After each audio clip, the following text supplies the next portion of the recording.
Are the Islamic finance products we have halal in and of themselves? And every time and every place they said no. Because of the context and the situation when we've allowed them. They said no. Yeah. I think aviation has turned me into a man. Really. Can women have it all then? You can have it all, but at different times. Yeah. And I said, Tony Blair. And you can imagine the level of bullying Oh my God.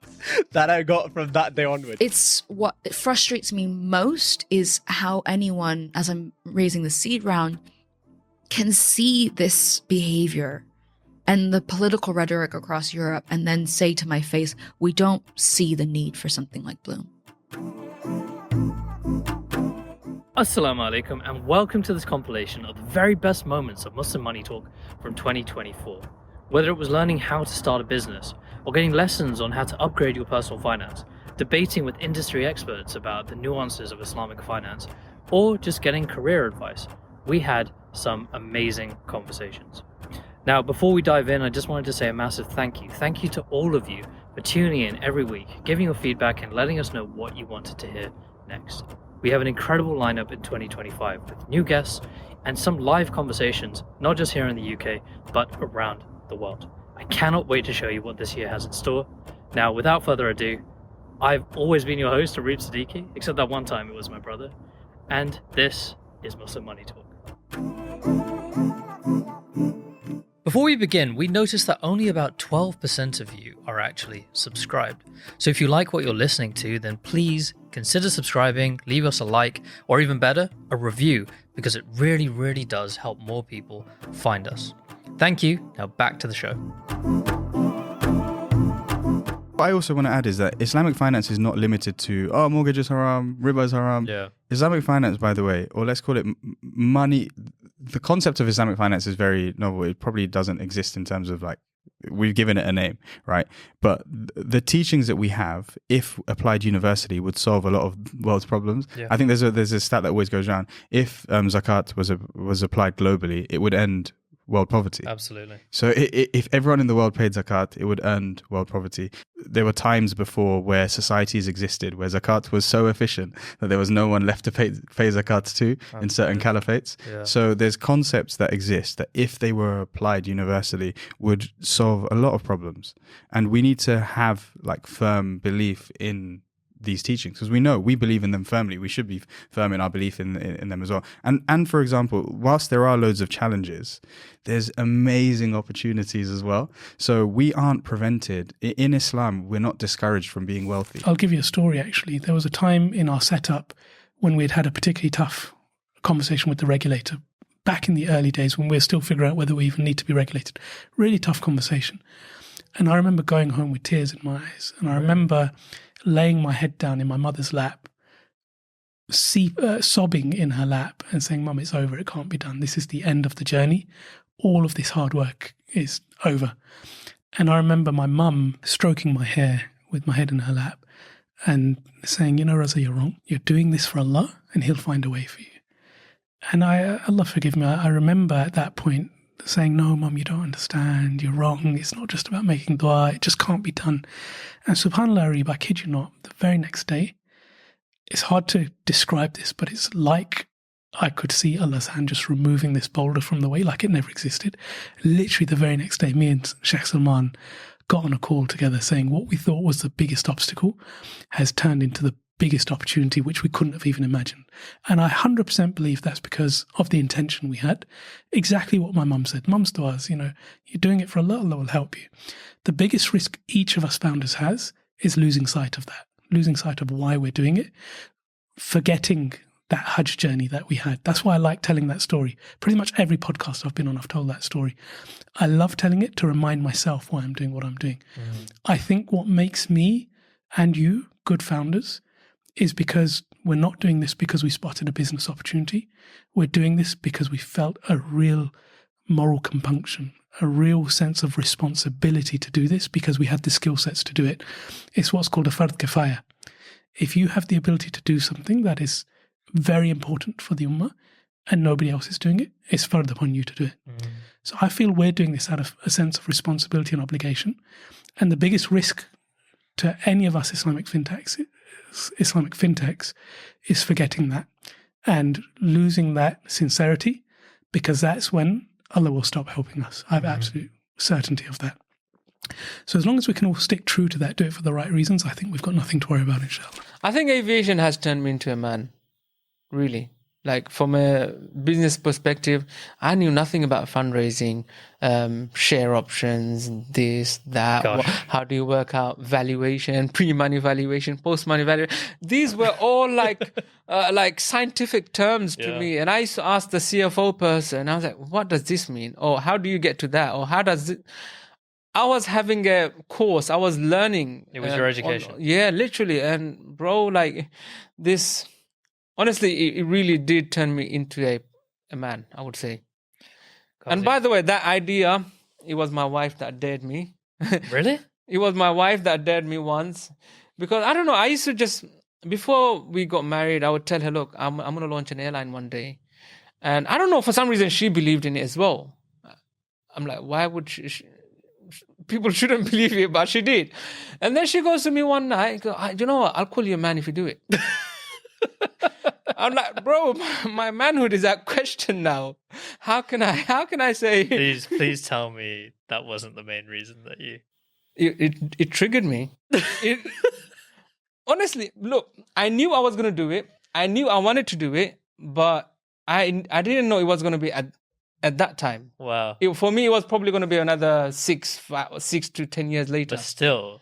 But I said, you know what, challenge accepted. Because there's this moment in the documentary where your wife and daughter had gone out to Bangladesh, and at this point, the dream was really almost dead. Yeah. Right? The airports that you were going to fly to had pulled out. Was it Wakefield? It was Waterford. Waterford. And they got so annoyed because I called them Watford. Yeah, Irish people not did not appreciate that. Waterford Airport pulled out from the deal. For whatever reason they did, and you flew out to Bangladesh, and you hadn't told your family what was going on, and you're sat around this fire with your wife. Abid was there. Yeah, as well, Abid was right? there. Abid was there, and your daughter. Yeah, and you break the news to them. What was their reaction? They were devastated. I mean, I don't know about Abid. I think he's more calculated than I am. So he probably knew it could go either way. It could either happen or it could go south. But obviously, me and my wife, we were like, there's only one way it's going to happen, and it's by happening. Like, it's going to launch. So for her, it was very, very difficult news. And she was like, oh, why didn't you tell me? You know, and it's okay. It's okay to start. It's okay to start very small. And now that I look back, you know what? Maybe I should have just started opening a cleaning company in aviation and slowly work my way up, just like with Sunamas, how we done. Know. But I went all in, and I went right into the deep end. And I guess everything, bro, happened. I believe everything happens for a reason. Whatever we do, every action that we take, is by the permission of Allah. And I think that's what was supposed to happen in my chapter of my life journey. And I was supposed to be maybe trained or taught that way some of the life lessons. And honestly, it really knocked me. It finished me. It crippled me when everything came crashing down after the first lockdown. I was going through depression. I was going through anxiety. You got people calling you. You got lenders that have loaned money to me as a person, not as a business, because they wouldn't lend it to the business because it's too risky. Yeah. So they looked at me and they gave it to me. So now these people are calling me for their money. I'm like, what am I supposed to say? Like, I don't have it. And I just want to say this on record, right? Yeah. Every single Islamic finance scholar I've spoken to globally, every single one without a shadow of a doubt, and I've spoken to them and I've asked them the question, do you think Islamic finance in its current guise is acceptable in every time and every place, right? As it is in and of itself, right? So, like, for example, the water that you have, that's always going to be halal. There's no issues of it being halal, right? Are the Islamic finance products we have halal in and of themselves in every time and every place? They said no. Because of the context and the situation wherein we've allowed them. They said no? Yeah. Because of the context and the situation that we're in, We allow them, so they are halal. We're not saying they're not halal. But it's not for It's every time. contextual. Yes. And in and of themselves, they aren't permissible. Every single one that I've spoken to. So, okay, that's fine.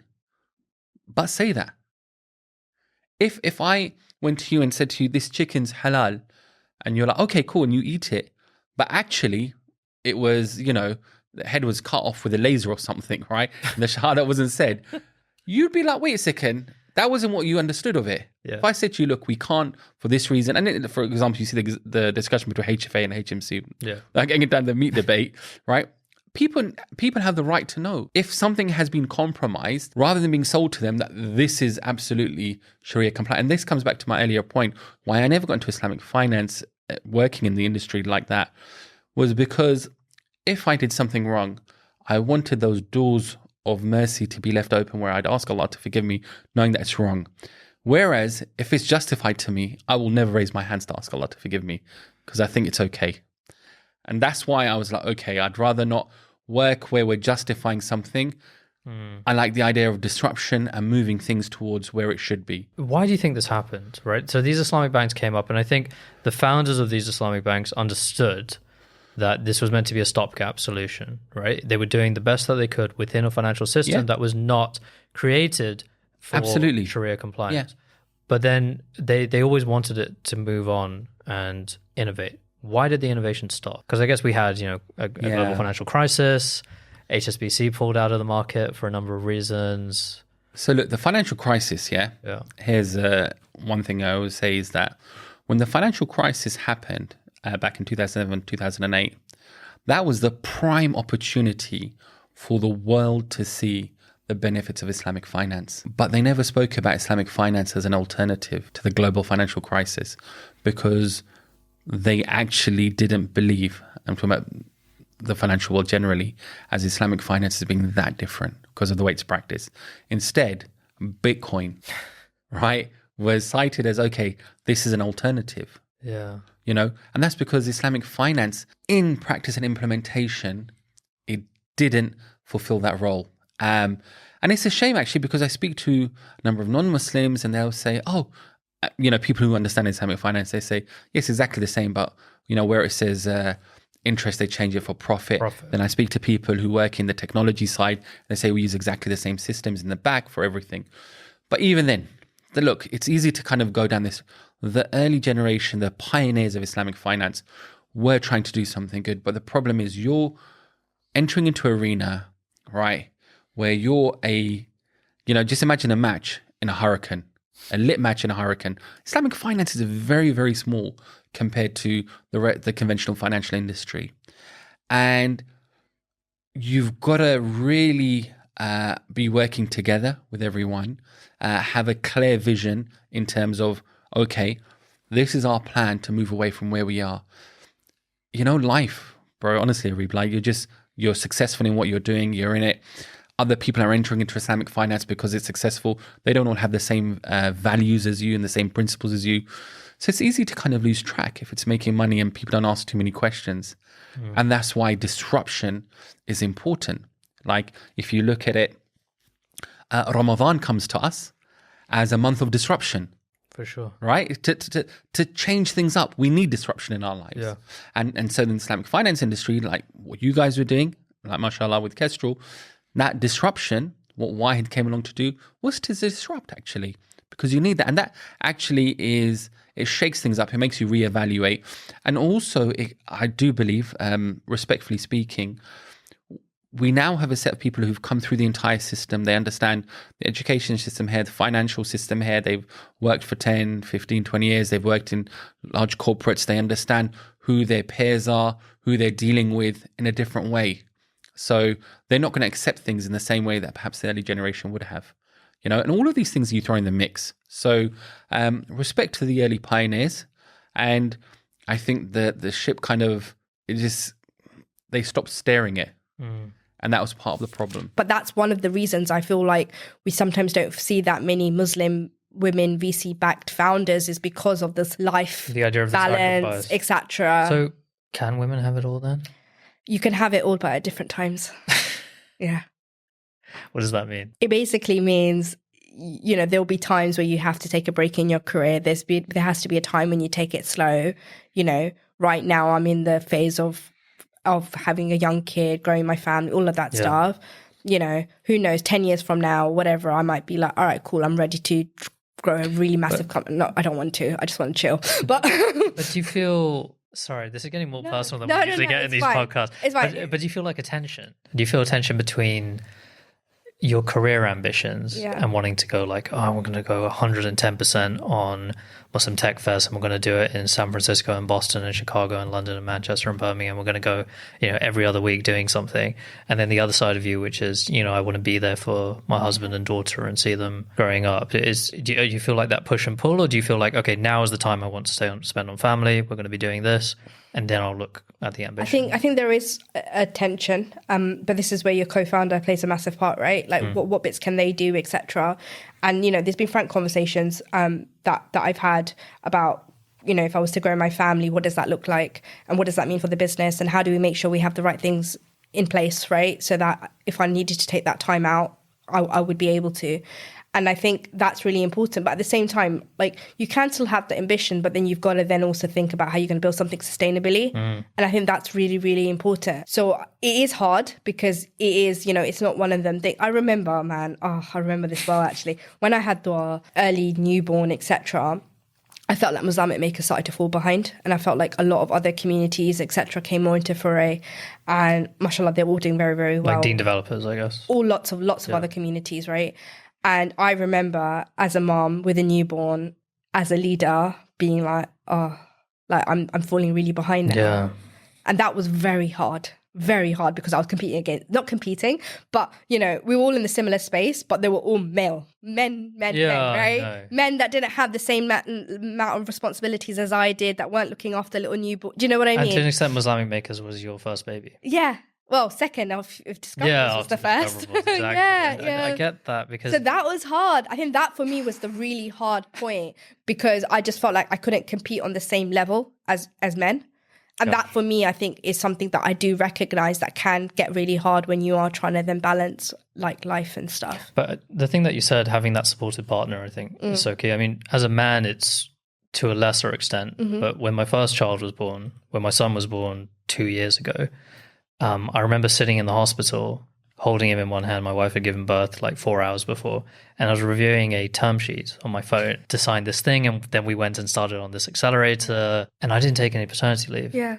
And I just felt like I needed to be this almost superhuman, like to my team and to shareholders, and say, nah, it's fine, right? Like my wife gave birth and I'm going and work the same day.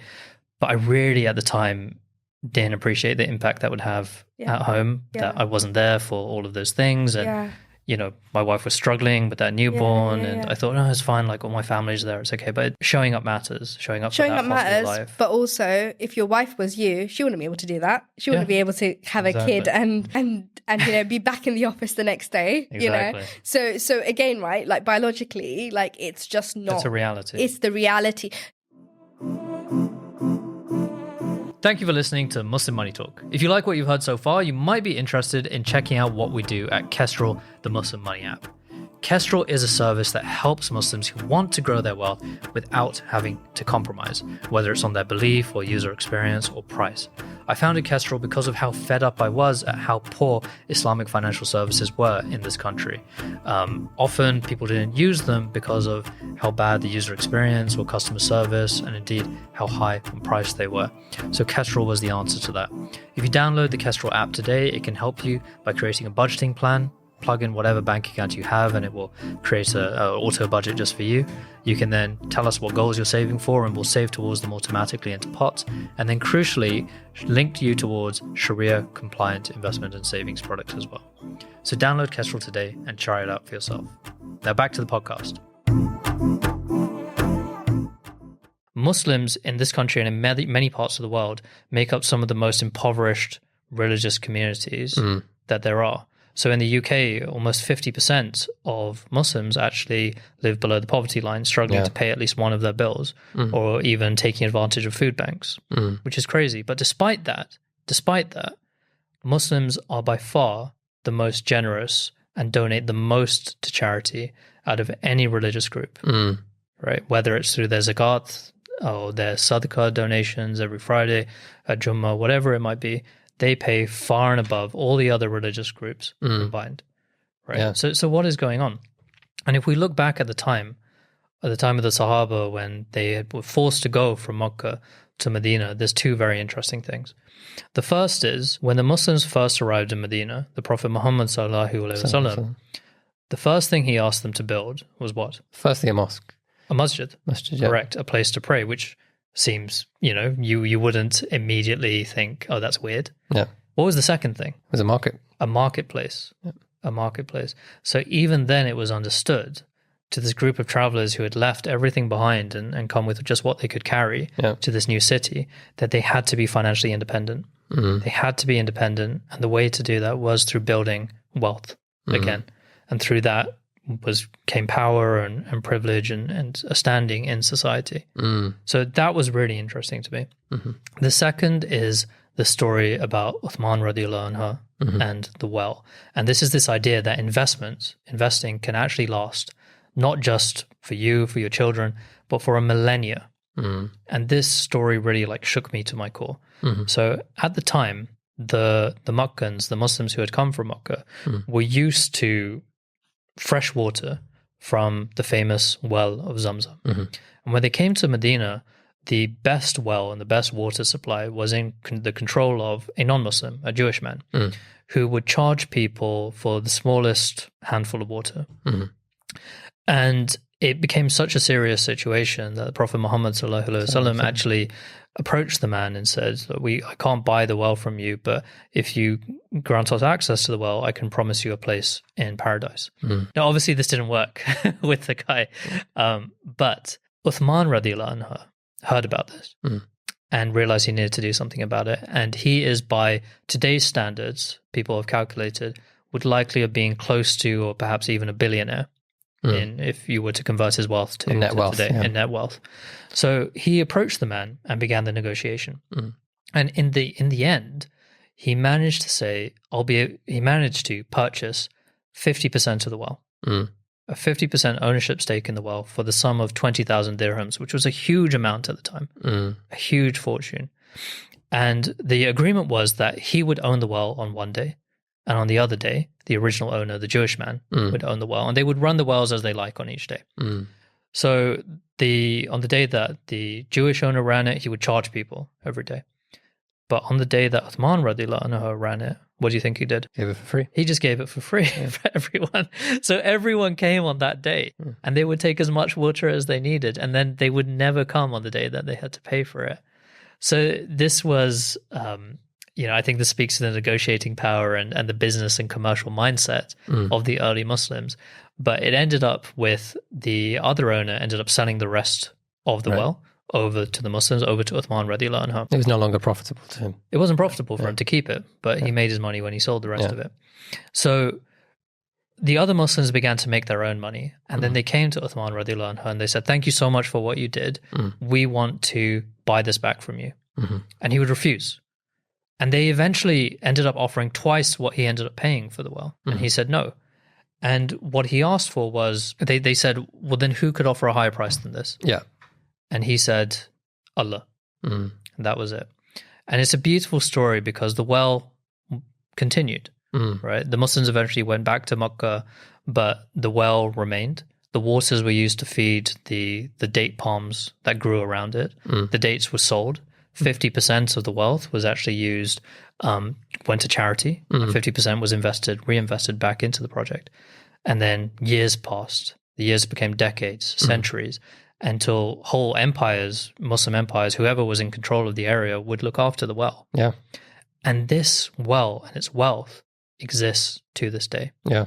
Wow. And the money from that is stored in a bank account, which is ascribed to Uthman radiallahu anhu, and that money, that investment, is actually used to finance a lot of the building work that happens around Mecca, which allows the people to go on pilgrimage and live there and keep moving. And what's insane is that the money that's generated annually is estimated to be the equivalent to about 50 million USD a year, which makes it not only the oldest, but arguably the most profitable asset and investment of all time. Yeah. So subhanAllah, I think it really speaks to the power of financial literacy. It's Uthman radiallahu anhu certainly used his wealth and his privilege to not just benefit himself and his akhirah, his afterlife, but to benefit all of society. And I think it really speaks to us, right? We have privileges. Yeah. We have unfair advantages. We have skills and talents. We should be using those things to follow in the footsteps of the giants who came before us, to take control of our finances, invest in our future, and ultimately for our akhiras. Especially as scholars know, they know that we are building Islamic finance off the back of a conventional system. And the conventional system is one where money is created from nothing. So as you know, fiat money, which is money that is decreed to be so by a government, that's the US dollar, that's the euro, that's the pound, that's the yen, and so on. Fiat money is created by governments and private sector banks in the act of credit creation. Every time a bank lends you money, it creates new money in the process. People seem to think that the money that you deposit in your bank is then used to lend to other people. That's not how banking works. Banking is called fractional reserve banking. Why? Because the deposit that goes into the bank from depositors is just a reserve. Actually, the bank is allowed to lend multiples of the money that it holds in reserves. Where's that money come from? It's literally created from nothing. They're investing. It's digits in a computer. So if they held 100 as a deposit, they might be lending 1,000. 900 new pounds were created. Which is why it's a house of cards, which quite often topples with all these financial crises. It's actually a legalized fraud, if you think about it. If you had a Martian land on planet Earth and they looked at this, they would say, oh, wow, you guys are perpetrating a fraud on everybody. You're just creating money from nothing. I'd push back a little bit on, not on that point, but on the idea that Islamic finance today doesn't have a purpose, because you know far, far better than I why it was done this way. It was so that we could move in the right direction. Muslims had nothing. Then the forefathers of Islamic finance, people like Iqbal Khan and others came on, and they had to do something to move and create something that was, I suppose, more Sharia compliant than there had been before. And to get around the regulations and the licensing and everything there, they had to do something that still fit into that framework. It wasn't perfect, but it wasn't meant to be the final step.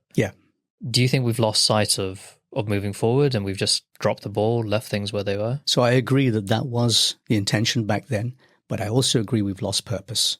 We have lost sight. We haven't kept our eyes on the prize.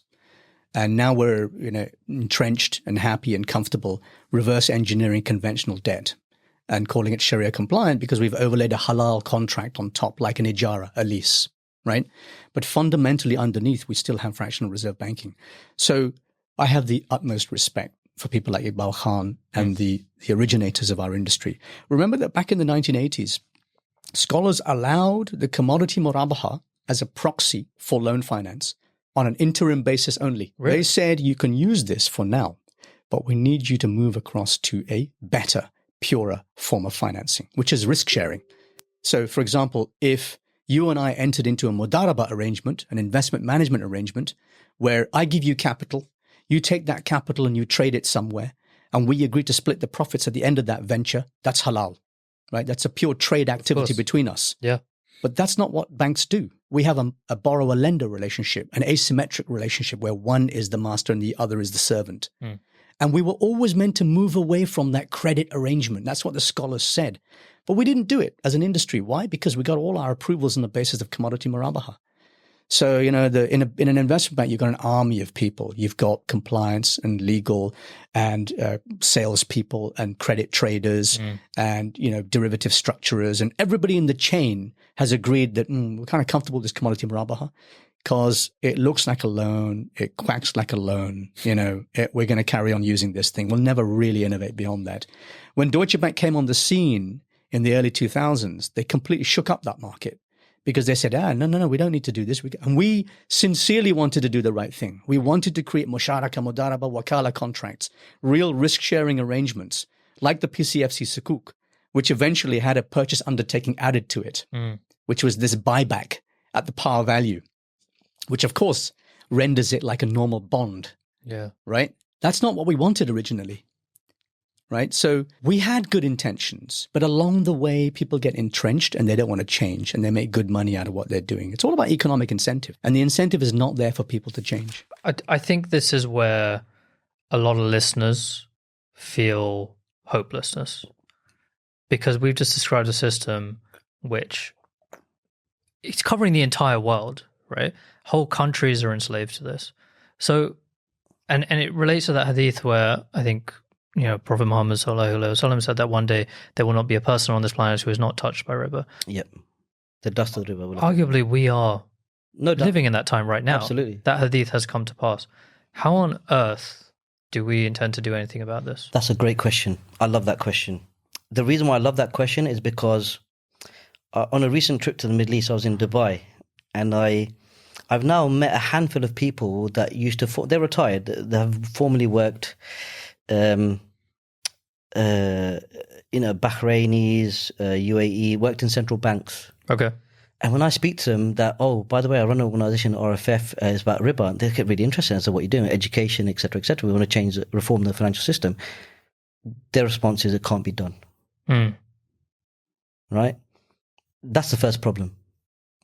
I want to highlight something a lot of people do not understand, right? The end result is never in our hands.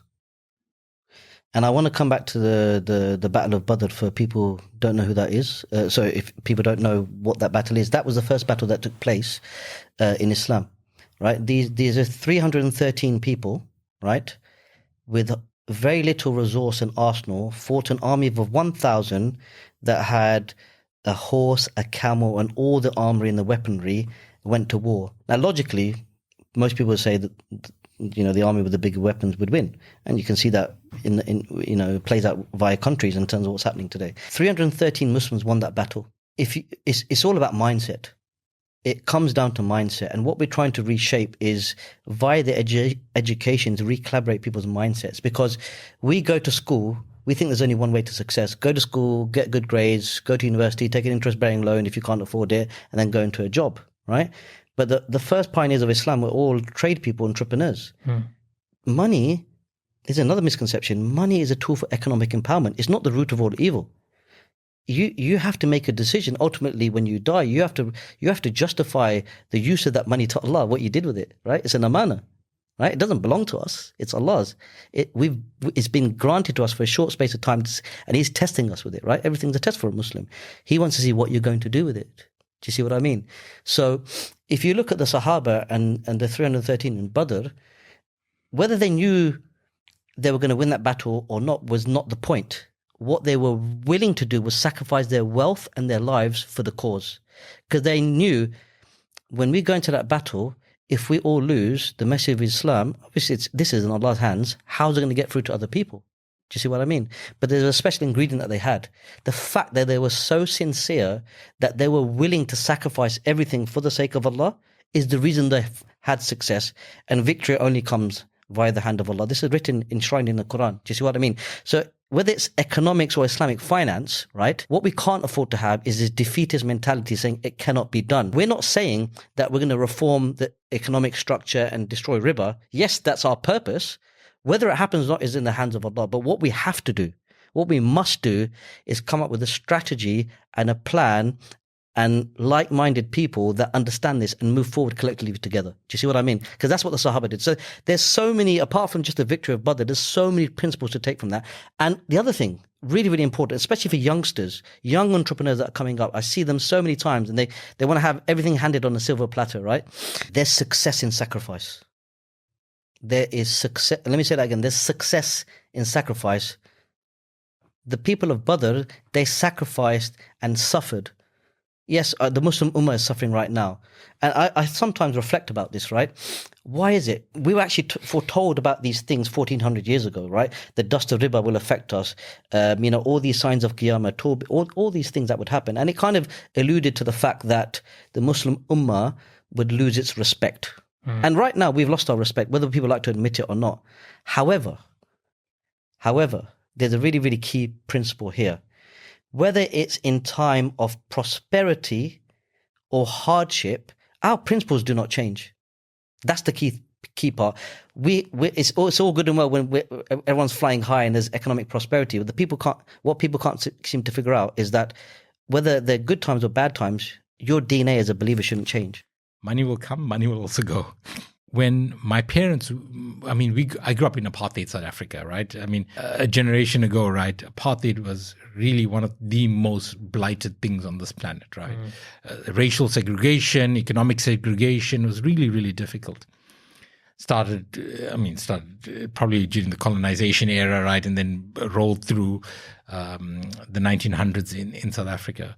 But my parents grew up in that environment. My mum, right, she was quite a bright student, right? We're talking about 67, lots of upheaval, a lot of sanctions in South Africa, right? Separate development. But my mum was very smart, right? So she had ambitions of like going professional, doing other things. But in a matric year, right, which is your final grade before you go into university, right? My grandfather lost his job. And he lost his job. He was highly educated, right? But he was working in a plastics factory manufacturing factory. He lost his job, right? And he lost it due to automation.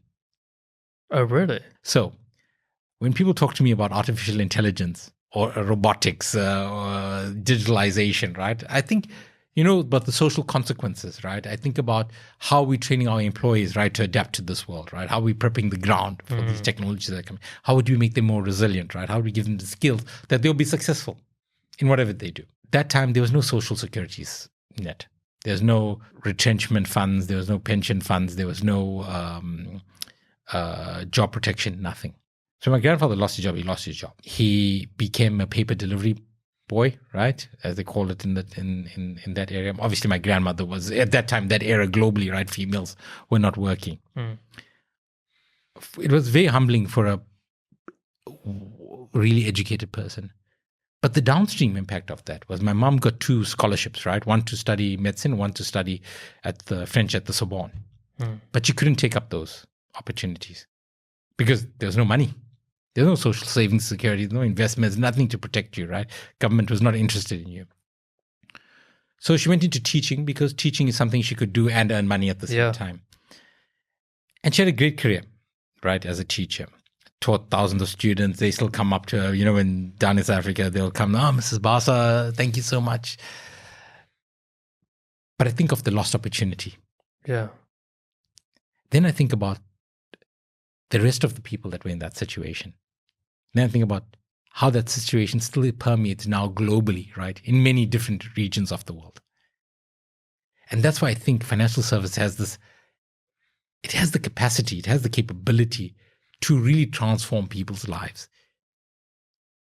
So that's how I got into financial services, right? Wow. Really, if you think about it, that was my whole thing. Like, how can I really enable this, right? The other person that also really changed me was, this is again, like, I don't know if I should say this, but I listened to a music video, or I watched a music video, and it was an artist called Loki. I don't know if you know Loki. I've heard of the name. Yeah, so he's like a rapper, but he's quite like about social consciousness and stuff like that. And he released a video called Terrorist. And one of the first lines in that was, your dad's favorite food is curry and I can't remember. Your dad's scared of the ragheads, packies and ragheads, but your dad's favorite food is curry and kebab. Something like that, right? That's something. But that really had a big impact on me, because what it made me realize is, like, people love our culture, but they also love to hate us. And it's so relevant today. Exactly. As well. Like, I tune into LBC every now and then. It's always just such a roller coaster of people calling in, and they're like, I remember James O'Brien, this clip went viral with someone calling into James O'Brien. And or James O'Brien's retelling the story of someone calling in, and he was talking to a caller who said, I hate them. I hate all these packies in this country. And he's like, well, why do you hate them? He's like, they smell. Yeah. And he says, well, what do they smell of? So curry. Yeah. He said, do you like curry? And he went, yeah, I do. And then the conversation didn't go anywhere. Exactly. So it's something as relevant today, unfortunately. But I think the differences today are, back in the early 2000s, I think all of this racism that happened in school, And let's call it what it is. It was 100%. objectively very racist. But I remember, like, even as a kid in the early 2000s, just starting in secondary school, people would be like, oh, it's just a bit of banter. Just a bit of racial banter. It's all good. And crazy things used to happen at my school. Like, we used to do a thing called whites v Asians. So it's like for some reason, this became like a yearly event. Where all the white kids versus all the, and we didn't have enough Asians for like a pure team. So there would be like anyone with any melanin would be on that team, and it would be a big football match. And it was a weird thing because teachers would watch and the rest of the students would watch. And it only stopped when people made a Facebook group about it. And then I think parents found out, and then they were worried it was going to be like a news story. So they're like, we can't call it that. That. So then I think they changed it to like England versus the world, which is only slightly better. So because then, you know, the implication we're not British. Well, exactly. And that reminds me of a little bit of Soccer Aid when sometimes they do England versus the world, they put anyone that's like got like a parent that might be foreign in the rest of the world. It's a good point though, because that's how it manifested for me, was being in that school trying to fit in. What I ended up doing was basically becoming a parody of myself, in the sense where I would make jokes about my religion, my culture, and people would laugh, and that laughter would make me feel like, oh, I'm like part of the group now. And I remember in my secondary school, I won funniest person in the year in the yearbook, and a lot of that was because I was just like willing to make racist jokes about myself that I thought were like, that I thought would enamor me to my peers. So like I remember one specific occasion where there was a loud pop in the hallway, and I made the joke like, oh, that's sorry, that was my bag, kind of thing, right? And I look back at myself and I just think like, I'm just so not proud of like all of that stuff. You were a kid. Definitely. But also like, it also makes me realize how vulnerable I felt in that environment, and why having really positive role models is just so important in whatever career you're in. Yeah, no, absolutely. And when did it change for you? Because you mentioned you started reading. You saw the movie Ali, you read the book, and you found out about Malcolm X. Was that towards the end of schooling or starting at university? Around 14, 15, 16, that started changing, and a few things happened. One was when friends would come around to my house, I'd say to my mum, like, oh, can you not make like, don't make salad and pakore, like, some more salad, like, just make like sandwiches and put like sheets of like meat in there. Do you know what I mean? Like, just very basic food, because like, oh, I don't want them to think I'm weird. And what ended up happening is friends started coming to my house and started going, oh, where's the samosa? Where's the pakora? Like, that's what we want to eat. And they like loved my culture. And that's what made me realize, like, I'm so embarrassed about my culture, but like other people actually really love my culture that aren't even part of it. And so that's when it's really started ticking. But I still was a little bit unsure. We often get this question at Kestrl, which is, why do we avoid interest? Why is interest so bad for Muslims? We get it from a lot of Muslims, but also a lot of non-Muslims who are just like, okay, well, why do you guys do that? Right? And you know, one answer you can often give is, well, because Allah said so in the Quran. Allah literally wages war on people who engage in interest. It's one of the sins. You know, we talk about, you know, avoiding alcohol and not eating pork, but this is way up above that, right? It's almost... It's in the same boat. There's a major sin. It's a major sin, right? But we often don't categorize it as that because it's almost, I guess, invisible, right? You often don't understand or fully know when you're engaging in it. But is that answer sufficient? I don't think it's sufficient to the inquiring mind. I do think it has weight, of course, as a Muslim. But I think to answer this question, we sort of need to take a step back and ask potentially a harder one. What is riba? What is it? I like to look at things linguistically. There are many angles you can answer this question with. But linguistically, riba, the triliteral root of the word is ra, ba, and waw, right? Together, they can formulate different meanings. But when strung together in that way, when it means riba, the meaning is essentially increase, growth, overpowerment, overshadowing, things to do with growth and increase, and not necessarily all wholesome types of growth. Very interestingly, on a side point here, the word for profit is rib. So the triliteral root of that is ra, ba, and ha. And profit, obviously, in some sense, is also a type of growth, but it's about what type of growth it is. And the difference between interest on the one hand and profit on the other is that, or riba and ribh, is that riba is a unproductive, you could even say a cancerous type of growth, whereas profit is a permissible and ordained and a real asset-backed type of growth. So the idea is that riba is detrimental to society, and when you say growth can be productive, or it could be like a cancerous growth, like a tumor. Yeah. Whereas profit is beneficial to society. Yeah, and it's generated in a way that actually involves real economic activity. So I know that you were talking earlier about people's issues with the conventional and Islamic looking is quite similar in terms of home purchase plans and others. Yeah, because one is called interest and one is called profit. Those words, yes, are used, but you have to ask yourself, does two things having the same outcome make them the same? And the answer is no. You have to look at the process as well. The outcome is important in a sense because you have to look at why you're doing it, but undeniably the structure of something is important. So let's look at it more specifically.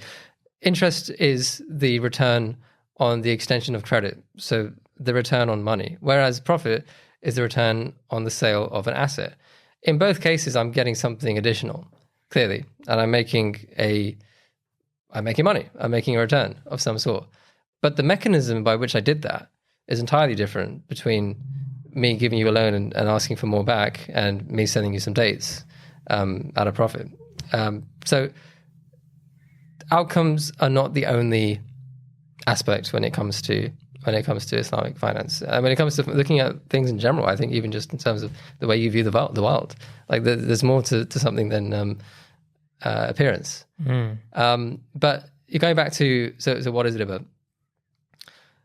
So that's the linguistic aspect to it. Which is, by the way, let's not just glance over that. Yeah. What subhanAllah, what an amazing language Arabic is. Yeah. That, like, just how poetic it is that riba and, was it riba? Riba. My Arabic's not the best, but I'm starting classes quite soon. That they're so close and yet so far apart. Yeah, it's interesting, that one. I do think that actually might be a coincidence in terms of the because the triliteral root, the letters are different, but yeah, it is quite a remarkable similarity. But there is actually an ayah where very rhetorically, very poetically, that difference is conveyed. I believe it's the verse goes like this: "A'udhu billahi minash shaitanir rajim. Yamhaqu Allahu riba wa yurbi sadaqat." So Allah has outlawed riba, but made beneficial or increased sadaqah, charity. Now, the word riba, you would have identified there, is used. What you might not realize is that the very next word, yurbi, the verb, guess what root that comes from? The same from which riba comes from. But the difference is that's talking about sadaqah on the one hand, whereas the first part is talking about riba. So, but what's the translation? Allah has outlawed riba, but like increased or made beneficial sadaqah. But the increased, but the yurbi is the same, is using the same roots as the word riba. Isn't that interesting? Like because of course we always associate riba with. Well, it goes back to what you say. Riba technically means growth. Linguistically, yeah. But there's a difference between the linguistic meaning of something and the technical meaning. Sure. But let's go back to your question then. So that's just one answer to what is riba. So just going back, just straight to the question: what is riba? Riba is the unwarranted increase on a loan, is what I would say, and its effect is unjust enrichment. I miss the weather, and I just really struggle to settle into this completely new place. And I understand. Oh, okay. I shouldn't say understandably, but I was bullied a lot as a kid. Why did you say understandably? I should have said that. I should have said that. That was really bad. But okay, let me put it this way. Going back, I actually empathize with the kids who bullied me, which is such a this is going to sound really odd. Okay, let me put it this way. Maybe I've empathized too much, but if I put myself in the shoes of those kids, looking at me as this 8-year-old kid who just came from India fresh off the boat, I get why they bullied me. Yeah, I don't condone bullying. No one should bully. But let me give you a very quick anecdote. Okay. So early days, I just walked in, and these kids rushed to me on the playground. I'm the new kid. They want to get to know me, and they asked me, "Who'd you support?" Okay. Yeah, fair question. And me as a young 8-year-old kid, fresh off the boat, I had no idea what that question meant. Never heard it in my life. Yeah, I grew up in Kerala, South India. We support one team. That's the Indian national team. So at the time, I got really confused. I really panicked because there's a group of kids fresh in the playground. I really, really thought hard. And I said, Tony Blair. And you can imagine, Prime Minister? you can imagine the level of bullying Oh my God. that I got from that day onwards. And that was just one of many, many stories, which led to why I empathize with my bullies, even though bullying is wrong and no one should do it. Okay, well, it's good to come to terms with Yes. a traumatic situation, but yeah, I don't know if I would empathize. Okay. Yeah, they were understood. looking for a Man United or City. Yeah. Unfortunately, not the answer I gave. Plenty of kids in India support Man United. I feel They like do all now, of India although back does. then, football wasn't as big. Okay. Yeah, but especially not club football, but yeah. Fine. Yeah. So you were bullied, you deserved it. Yeah, all of that. I retract that statement, but yes. And then you came through, but I kind of understand why if it was quite difficult for you growing up through, especially through school, Yeah. that you felt like, I think this could be done better. Yes. Was that kind of the story there? For so many reasons. I mean, I went into one reason, which is the whole skills issue. The other issue is the social mobility issue. So the data shows that for every year of schooling that a kid goes through in the United Kingdom, the attainment gap between underprivileged kids and their peers widens, which is the exact opposite of what education should be doing. The attainment gap widened. Exactly. So why? If you take 2 5-year-olds who are performing at the same level, Yeah. one from a working class background, one from a privileged background, by the time they get to the age of 15 and they're doing their GCSEs, they will be the difference, even though they started at the exact same level, will be much wider after they've gone through 10 years of the education system. Is it just because of differences in school, differences in, I don't know. Even if you control for multiple factors, Yeah. like schooling, and even if you take samples of people who actually maybe got a scholarship and went to private school, regardless, the system is set up in such a way that they will be wider apart than when they started. By what metric? By like university they go to, by like Grades. final salary, grades. Yeah. And we can also look at the salary data and we see the exact same pattern. Why? The reality is that social mobility is very complex. There are so many factors at play, and education is one of them. But equally, the environment at home, the opportunities you have outside of school, the exposure you have in terms of your community and people around you, they all add up. And right now, frankly, it's set up in a way that the system is not fair, and it gets unfairer as you go along. Do you think it's like perceived prospects? Like, you know, you grow up in an area, you see your parents doing something, your siblings doing something, and you just think that's probably the life I'm going to live. I believe that's certainly a big factor. And to come back to kind of Nia and Kestrl, that's one of the big reasons why I do what I do. Because I really believe that we as a Muslim community have a lot of perceptions that are frankly problematic and holding us back. And there are many, many of those, some of them which we can go into today, that I really hope we can change doing what we're doing. Me, I've been on the front page of the Daily Mail. I know. You know, I did that famous Women's Hour. I was going to ask you about that because that was the first time I heard about you, actually, was because that in itself became a news story. So for people who do not know, Zara appeared on Women's Hour, I think in the first week. That day 4. You were elected, day 4. Yeah. And I think they lured you in saying it was going to be a very nice, soft It was really interview. lovely, yeah. And, you know, Women's Hour continues to this day. But I think was it Emma Barnett who interviewed you? And then the first question out the gate was, how many female imams are there? Yeah. I was just sitting there. I mean, obviously, before me, there was this like lady on and some lovely story, and she was super nice to her. Yeah. And then with me, like the tone changed. and obviously, we're in a Zoom room, so there's other people there, and they're all just kind of like looking a bit. Oh, it wasn't in person? No. This it was on is Zoom. COVID. Oh, We're in lockdown, of course. Or we were I think we were in lockdown actually. So anyway, she starts building this question up. And I'm like, okay, something's like really off here. And then she goes, so your organization claims it's for women include, whatever it is, yeah. But can you tell me? And I'm just like, I was like looking at my FAQ bank of like, what? Where is this? Is this something people are talking about? But it was a complete kind of setup. You did really well handling that. Yeah. Did you go in with all the media training beforehand? No, I didn't even think I was going to get elected. So, you know.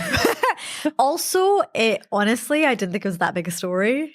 Gosh. I think I'd break the news, and it was so huge. You know, when I went on, I just thought it was going to be like it's Women's Hour. It shouldn't be like it wasn't like it was a response to a big political story. It was me getting elected. That's the story. But yeah, you became the story. But this show was really premised around taking the story away from that to something about making us archaic and, you know. Yes. And it was just a preposterous thing. So the reason that I was calm was I asked myself a really important question, which I think we always have to ask ourselves in positions of leadership. In this moment, how do I want to be defined, right? Do I want to be angry, defensive Muslim? No. The people who elected me deserve better than that. And I'm going to respond with dignity, because this isn't the moment I want my tenure in leadership to be remembered by. It needs to be beyond that. So I played it cool. I think it's annoyed her even more. But afterwards, there was a massive backlash and an open letter. My face on the front page of The Guardian print edition. And I became really famous, you know. But it was they call it baptism of fire. Because that whole week I did so many tough interviews. Yes. Just that one. But I just said at the end of that week, like, stop. I didn't get elected for this. Oh, you told your media team, like, let's not take it. It was a media circus, and it was all about they were framing me. I didn't even have a narrative. I just got elected. I didn't even thought about what I was going to do. So were there other interviews of that ilk where people were like, oh, okay, look, this woman is now leading a Muslim organization. Look how backwards this religion is. So we had, there was a commentator from a certain right-wing publication that said I was a pleasant face away from a bearded, cross-eyed man, and I quote, they said I was a puppet and a token. Yeah, you can Google it. I was a puppet and a token, and that, I was just, I was just like a face to something, but really I was being controlled. It was all of that. And then I had some tough interviews where I asked about grooming gangs and terror, all the usual tropes, and really difficult. I think a lot of people just couldn't process that imams and mosques elected me. Yeah, that you've been elected. Majority of men elected. I was elected officially. And it was a democratic process. I think that just kind of blew them away. At the time of recording, there's been a lot of societal unrest around immigrants and immigration, and beyond that, integration by immigrant communities. Has that affected what are people on the ground saying? What are your customers saying around this? Because it's weird to think that not 2 weeks ago, I was telling my wife and my mum and other people, don't leave the house because there are crazy people outside who might just attack you for being a brown person. No, like I had a guy grab my arm and say, go back to where you came Really? from. Yeah. And I was like, I'm from California. Okay, fine, I guess, if you want me to. I mean, racism, unfortunately, is baked into British society. I hate to say it, systemically, given the history of imperialism of where we live. It's been a really strange, weird few weeks. I remember 2 weeks ago, I was on the phone the whole morning. I just cleared my calendar and was calling. We have a lot of organizations that work with immigrants or migrants or refugees, and calling individuals up and just saying like, hey, there's these planned riots or protests near you. Please do not engage with it. Please stay home. And I know people had very differing views about whether to go and meet them or not and counter protest, whatever. I was very heartened to see a lot of white Britons rise to the occasion and counter protest. That was incredible. What happened in Walthamstow was amazing. Beautiful. And I think that is more indicative of where we are as British society. But it really broke my heart calling up one of the founders of this Filipino nursing community. And I was worried sick because some of the rioters were throwing rocks, literal rocks, at Filipino nurses that were going into the hospital in Sunderland to cover an emergency shift. Like, you're throwing rocks at nurses. That's insane. Are you what? And I think it's so frustrating to have to constantly justify our existence. And a friend of mine who's British Nigerian, she was kind of saying, we need to get rid of this rhetoric that, we're so philanthropic, we give back so much to our community, we've built a community center, whatever. No. We deserve respect for simply existing, for living. But the truth of the matter is, of course, that we know that immigrants contribute so much to this country, to Europe. We are the ones driving your buses. We're the ones cleaning your offices. We're the ones that are tending to you in A&E. I mean, I was in A&E recently, right? And every single doctor and nurse and health practitioner from like first intake to phlebotomy and onwards was an immigrant, right? So the NHS does run on melanin. It does. It really does. So at this point, it's what frustrates me most is how anyone, as I'm raising the seed round, can see this behavior and the political rhetoric across Europe and then say to my face, we don't see the need for something like Bloom. The crisis in the Middle East, the crisis in Gaza begins. Many of us and many businesses start to adopt a practice of boycotting and meaningfully moving away from certain brands who have allied themselves with Israel. One of those brands is Coca-Cola. So you decided you were only going to stock Salam Cola, which specifically donates, I think, 10% of its revenues to people around the world, including those in Palestine. Now, people discovered this, and what happened then? I remember I was still at the restaurant at the time, and we started, because we monitor like our performance quite closely. Initially, we just got like a 1-star review with no comments, and just thought that's odd, because we investigate as well. Like, if something's going wrong, we want to understand what's happened and how do we prevent this from happening. And that's what we did. And like we're not getting like any customer that like we asking stuff like no one could remember this kind of customer or delivery with those names. And then we started getting a couple more, and it was because like some of the accounts were like they were reviewing the same restaurants. So you notice that some of them there's a pattern. There's a pattern, and then we got one that kind of confirmed what it was, which is a review which took a screenshot of our menu on Uber Eats and specifically referring to Salam Cola and saying, "I don't want any." What was it? The food industry should not be involved in politics. And pretty clear that they were targeting us for Salam Cola. Initially, it sucked. Like initially, we thought, okay, we work hard for our reviews. We don't want this to happen.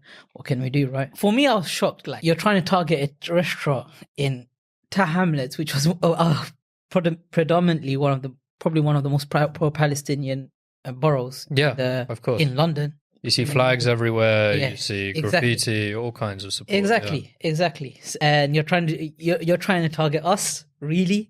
So and that's when we put out a tweet, just asking for like we worked hard on building community, and the community kind of supported us back. I remember we just put it out that we're starting to get review bombed by people who didn't like our pro-Palestinian stance. We started getting within the first 12 hours we started getting over like 200 5-star reviews. Supporting us, and community really backed us. And the thing for me started becoming like, especially like I was so shocked at trying to target us. It's like, actually, we should flip this around, and we should be about us sending a message that we're unapologetic about this. And it's one of the messages, especially when I think about it later on. Actually, well, let's get to that later on. But we started.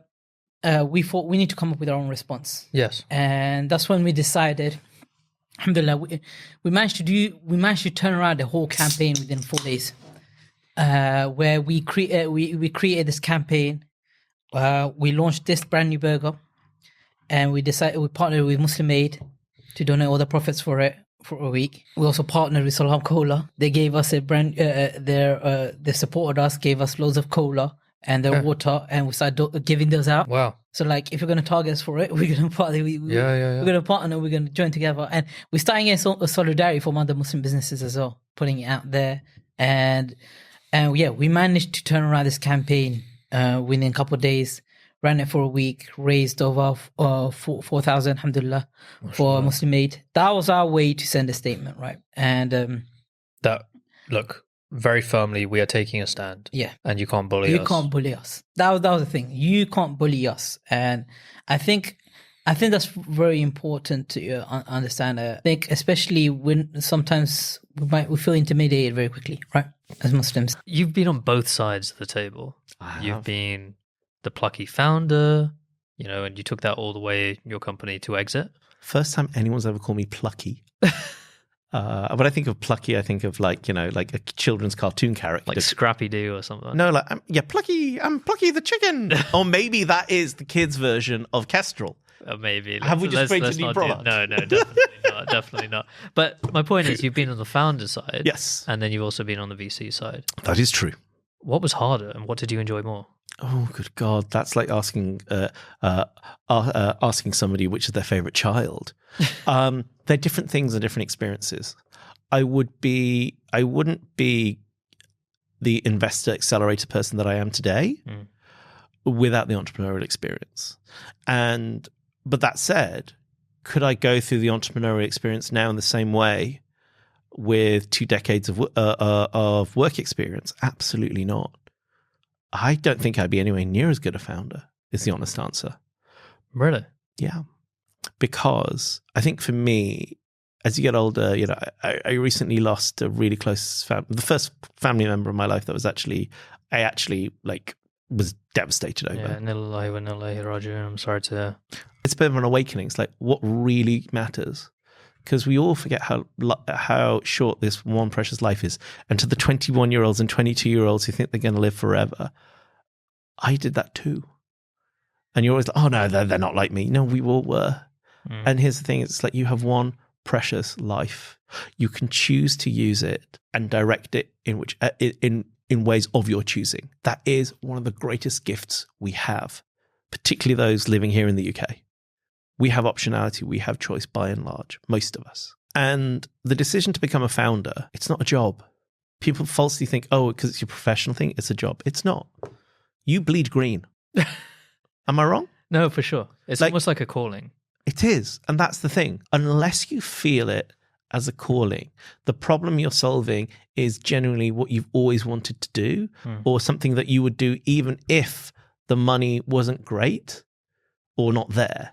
I mean, that's what you did for 3 years. It's a weird thing where suddenly you feel like everything in your life had led up to that point.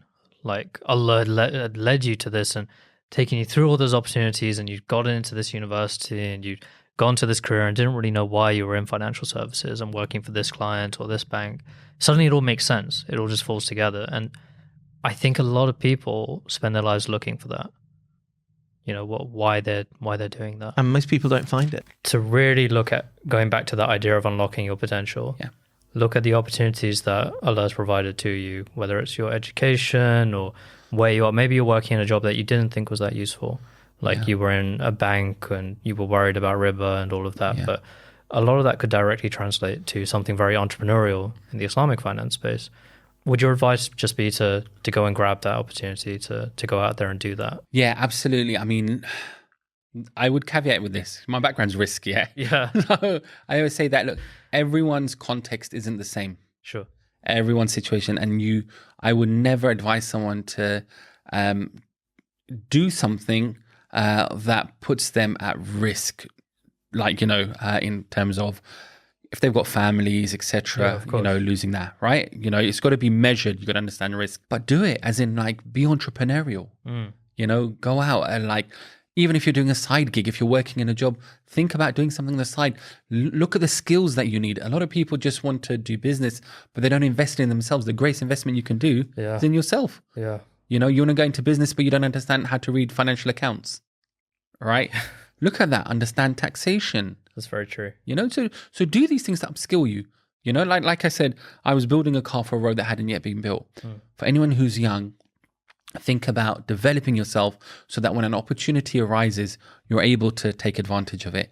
Number one is in terms of yourself. Number two, learn to save money. Yeah. This is the boring thing, right? But, Alhamdulillah, you guys have got a fantastic tool.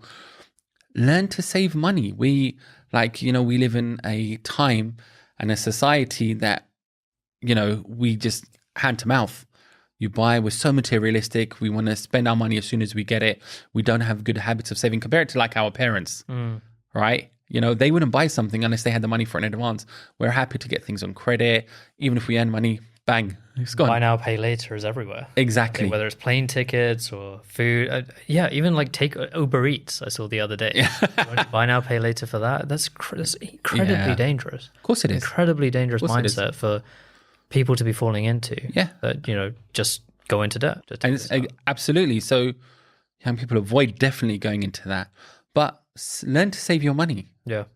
come up with a plan. And so, you're just preparing yourself for when an opportunity arises, you're ready to take it. And again, like make sure, again, you do shura, you go to speak. Allah tells us in the Quran that if you don't know something, go to those people who know.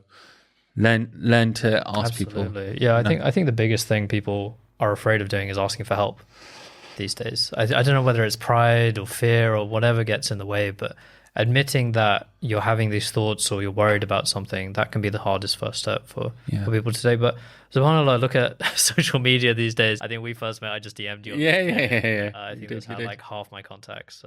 People who are like really good friends and advisors today, it's just like sometimes just cold outreach can go a long way. It's similar-ish with us, right? Because Kestrl, I don't know if you know the story behind what we call it. I know it's a bird. Right? It's a bird. That's as far as I know. Yeah, it was a bird. But similarly, we had a different name. What was it? I don't know the name. It was like Ethipe or something. Ethipe. It was really bad. It wasn't really wrong. I know, it's really bad. We user tested it. It sounded like dog food, but it also wasn't available anyway. So then we went with Kestrl. I would never recommend going with the name of an animal because it's almost never available, trademark-wise or domain-wise. Yeah. So we knocked some vowels out of it. It became Kestrl. And why we came up with that? Partly, it was because it was just my favorite bird. Because I You're was a bird watcher or something. Or... I'm really into animals and like wildlife, but also there was this. I've not mentioned this part before. There was this children's series and book series I used to love when I was like 4 or 5 years old called Animals of Farthing Wood, and one of the birds, which is about all these animals who are escaping this wood and this forest. I know it's not the War and Peace on financial services and all of that you usually read. But it's about this group of animals, their forest is getting destroyed and they have to escape the forest to go find the fabled land, which is where they're trying to head to. And they have to, navigate going through developments and cities and motorways. And of these animals, one of them is a kestrel. But also Kestrl... I was hoping for this big, this huge moment that happens and the Kestrel saves everyone. It was my favorite. It was my favorite character in the thing. But also, Kestrels eat a lot of things, including starlings. So we were like, we're going to take on Starling Bank. So that's what it was. That's a cool name. But then retrospectively, someone was like, "Oh yeah, do you remember that movie and also that book, Kestrel for a Knave?" What is that? Sorry. Kestrel for a what? Kestrel for a Knave. It was this book that a lot of school kids in this country usually have to read. And there's also a movie called Kes, which is about this working class boy up north who finds a kestrel and trains it, and he has this whole bond with this kestrel. And it's this whole thing about it's like this larger narrative around the schooling system in this country. And it's like an education kind of. Yeah, sort of. But the idea where it comes from is that there was like this old book of falconry in this country. And I don't know why I'm spending podcast time talking about this, but it's all right. Some people might want to know. But there was this old book of falconry, which used to denote what birds go to what social class of person. So like an emperor would have an eagle, or a king would use a falcon, or like a peregrine falcon or something like that. And a knave, or like the poorest of people, would use a kestrel, because a kestrel is a tiny little falcon, so can't catch anything bigger than a sparrow or a mouse or anything like that. But the idea is that the kestrel is kind of like democratizing finance, because it can be used by anyone. Yeah. So, goes full circle that way. But that doesn't come off very well branding wise. So what's the story you tell people? We want to take out Starling Bank. So that's what we say. So, they've not said anything to us yet, but who knows if they listen to this. Thank you for listening to the Muslim Money Talk podcast. If you like what you heard, then please subscribe to Muslim Money Talk wherever you might have been listening to this. Give us a like and share it with someone who you think might be interested. It really, really helps us out. Thank you. Assalamu alaikum, and see you next time.